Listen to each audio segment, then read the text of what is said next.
কেমন আছো রামু? আমাকে কখন নিয়ে যাবে রামু? আর কত অপেক্ষা করব আমি? অপেক্ষা করতে করতে তোমার বিয়ে হয়ে গেল, আমারও বিয়ে হয়ে গেল। কখন আসবে রামু? আসবে। আসার সময় আমার জন্য যে আইফোনটা কিনেছিল না, সেটা নিয়ে এসো। কথা বলতে অনেক কষ্ট হয়। আচ্ছা রামু।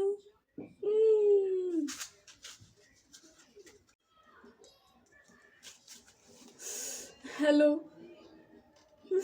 হ্যালো সামু।